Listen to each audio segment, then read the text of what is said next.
All right, so we're going to start off our next unit by discussing a few different skills that you need to have in order to deal with the next function that we're going to talk about, which is quadratics. All right, so we're not going to talk about quadratics much in this lesson, but it is coming, and these are skills that are going to apply to those functions. All right, so we're going to start by talking about expanding binomials. It's something you cover in Algebra 1, but I want to make sure that we're comfortable with it before we move forward. So, a definition here. Definition. A binomial, that's what we're defining, is an algebraic expression with two terms. All right, so how do you know what are terms and what is a coefficient, what's a variable? Well, first off, terms are separated by plus and minus signs. Okay? Let me repeat that. Terms are separated by plus and minus signs. So, as a little side note here,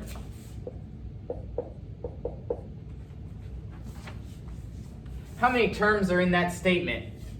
2 parentheses 2x.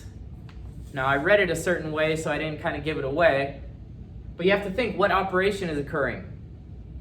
That's multiplication. So, in multiplication, we can multiply these two things, even though they're not like terms, right? That is just for x. So that is a single term. So terms are separated by pluses and minuses. Okay, so what's an example of an algebraic expression with two terms? Well, we could say x plus 2, for example. That is a binomial algebraic expression. All right, so what else could that be? Well, you could have 3x minus 1. Okay, you could have x plus 2 over 3. Now you might say, that looks like one thing. Well, with fractions, you can split them into two terms. This is x over 3 plus 2 over 3. So that is a binomial. Now the question will come up, does it only have to be x? Can it be something else? No, it could be something else. Okay, you could have an x squared. That's a binomial. X squared minus 9.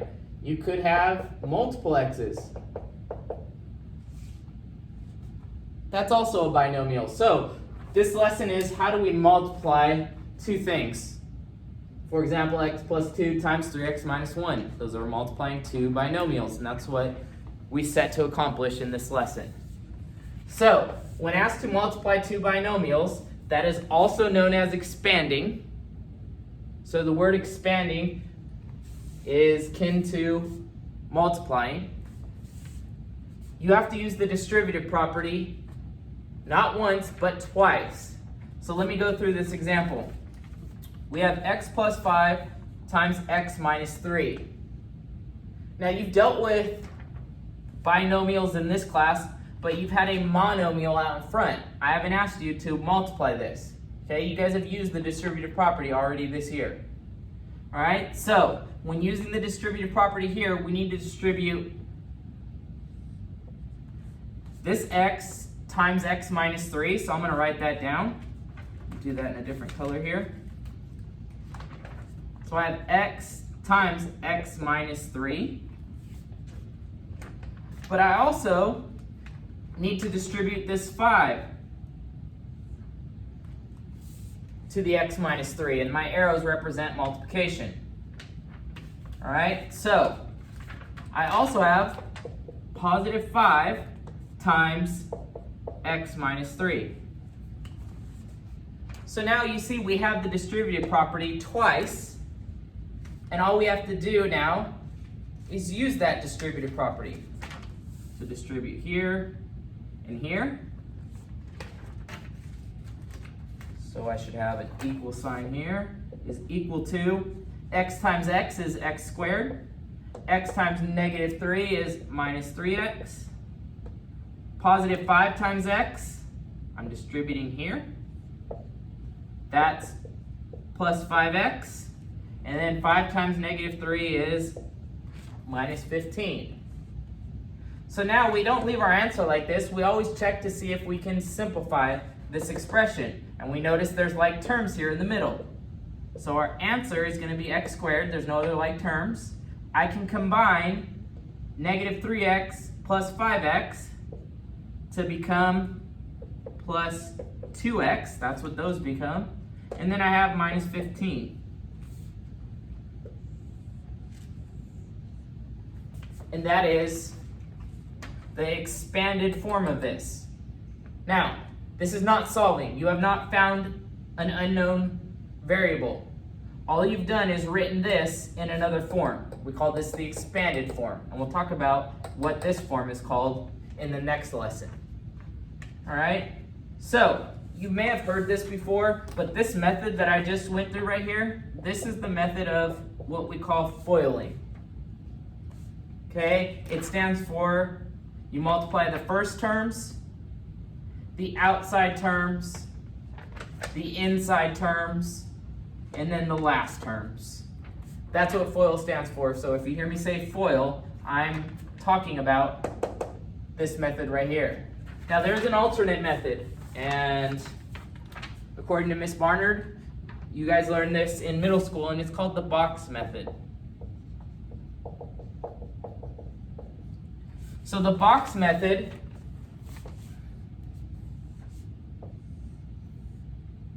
goes like this. Create a 2 by 2. All right, 2 rows, 2 columns. You put one of the binomials on the top, so I'm gonna put x plus 5 over the top of the box, and then the second binomial goes down on the left side of the box. So x minus 3. Now to fill out this box, all you do is you multiply, kind of like what you do in, this reminds me of Punnett squares from biology, right? You multiply x times x, and the result goes in this top left square. Then you multiply x times 5, and you get positive 5x. It's important to put the sign there. All right, then x times negative 3 is negative 3x, and finally, negative 3 times 5 is negative 15. Okay, so you see we have all the same numbers as the foiling method, but the box just organizes your work. That's all it does. It's an organizer. All right, so now all you have to do is combine those two because there's our like terms. So we're going to end up with x squared. 5x minus 3x is positive 2x. And then we have minus 15. Whatever method you choose, I don't care.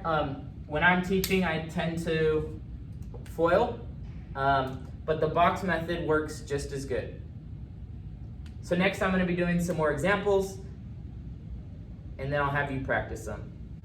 All right, so in these problems we're asked to expand, and we have 3 problems here, so let's get to it. I'm going to use the FOIL method like I said before. All right, so I'm going to take this first term from the first binomial, and I'm going to distribute it to the second parenthesis, or the second binomial. So I'm going to have 1 times x minus 7. I actually haven't distributed anything yet. I'm just putting it next to it. All right, and then I'm going to take this x and distribute it to the binomial x minus 7. So I'm going to have plus x times x minus 7. All right. Now I'm going to, and this is equal, this is equal. Okay, next I'm going to distribute. So I'm going to have 1x, or just x, minus 7. And then I need to distribute here, plus x squared minus 7x.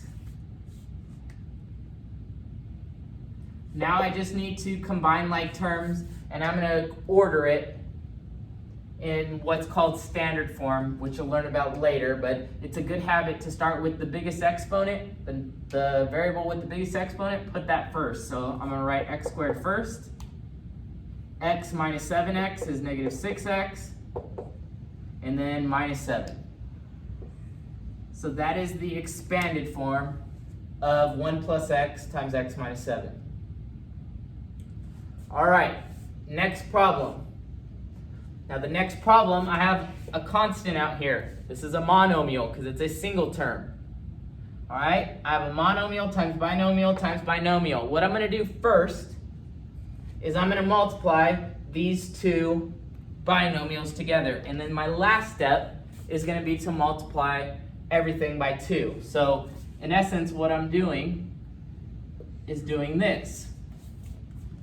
Okay, I added those parentheses. They weren't there at the beginning. So the question is, do you have to do it that way, or can you do it in a different order? Well, in math, we have the associative property of multiplication, which says that you can switch the order that you multiply. You could multiply 2 times x plus 3 first, and then take that product and multiply it by x minus 4. Okay? I don't know why I chose this way. This is just the way I chose to do it. Okay? It'd probably be good practice for you to try to distribute the 2 into one of these. Don't multiply the 2 into both binomials, because then you're multiplying by 2 twice. Okay? But it's probably a good exercise to multiply these two first and then distribute to this one and see if you get the same answer as me. All right? But doing it the way I have outlined up here. Okay, now I'm going to skip a step because I've shown you what's happening in the previous examples. I'm going to skip a step and I'm going to go ahead and distribute that x, all right, without writing x times x minus 4. So here's what that looks like. I have the 2 from the original problem. So that's going to stay out there. I'm going to draw a parenthesis. Now, x times x is x squared. X times negative 4 is minus 4x. So I've distributed that first x. Now I got to distribute the 3. So I have 3 times x, so that's going to be plus 3x. 3 times negative 4 is minus 12.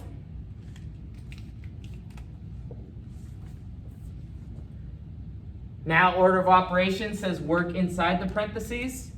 So I'm going to have 2 times x squared minus x minus 12. Now I distribute in the 2.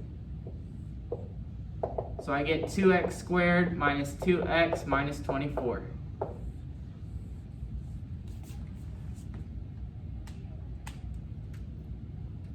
All right, so the last one I have up on the board here, x minus 1 squared. So a common misconception, and don't do this, so this is a big no-no, don't do this. This is not x squared minus 1 squared. You can't distribute an exponent over addition or subtraction. And that's what you just did if you wrote this. And this is common. Every year I see this.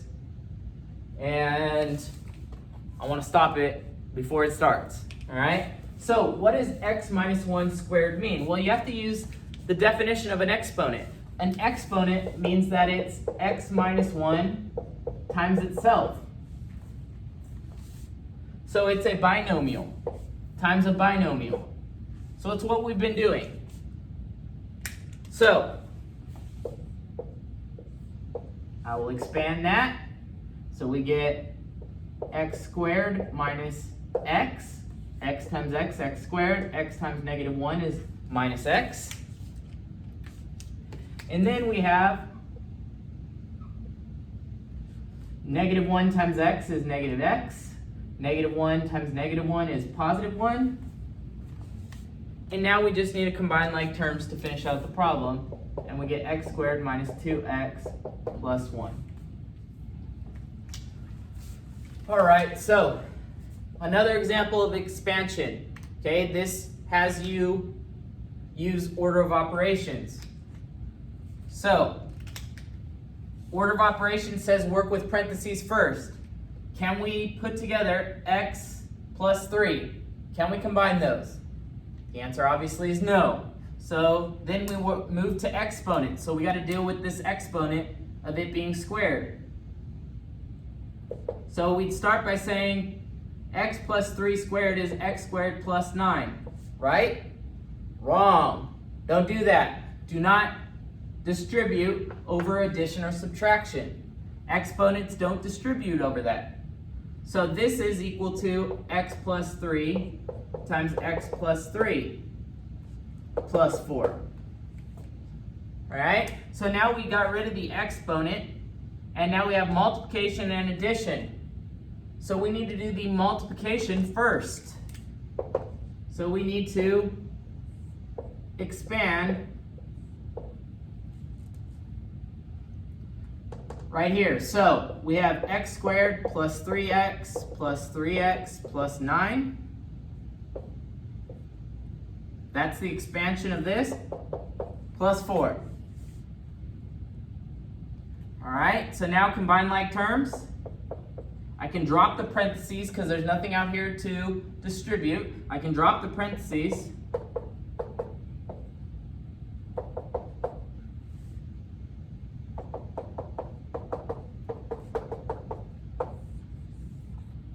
And there's my answer. I get x squared plus 6x plus 13. All right, for this last example, sorry I had to change it. It didn't work out the way I had it written. So I have, find the value of k such that 2x plus 3 times x plus k is equal to 2x squared minus 3x minus 9. So let's play around with this a little bit. And if you know the patterns of using the foiling method or the box method, this problem will be pretty easy for you. Okay, you'll see right from the beginning kind of what has to happen with k in order to get this. But let's say you didn't know what was going on and you just said, well, let's expand this out and see if I can get it close to this. All right, so doing that, you would distribute 2x to x plus k, so I'd end up with 2x squared plus 2xk. And then distributing the 3 to x plus k, I'd have plus 3x plus 3k. And I know that has to equal 2x squared minus 3x minus 9. All right, so now let's make some comparisons here. This 2x matches this 2x. 2x squared, excuse me. All right, let me get a different color here. So this part right here, they both have x's in them. That part must match negative 3x. So this part has to equal negative 3x. So that, what does that mean for 3k? 3k has to equal negative 9. All right, so what can you do? Well, if 3k equals negative 9, I can solve for k there. I could also solve for k here, but this looks a little more complicated than this one. So I'm going to solve 3k equals negative 9 for k, and I get k is negative 3. So if you were to solve this one, 2xk plus 3x is equal to negative 3x, you would also get that k is negative 3. Now how do you check your answer here? Well, just go back to the beginning and put 2x plus 3 times x minus 3, and go ahead and FOIL that out, and you should get back to where you started. Or you should get 2x squared minus 3x minus 9. All right, so that's expanding binomials. It is a skill that we're going to use quite often this year. Good luck.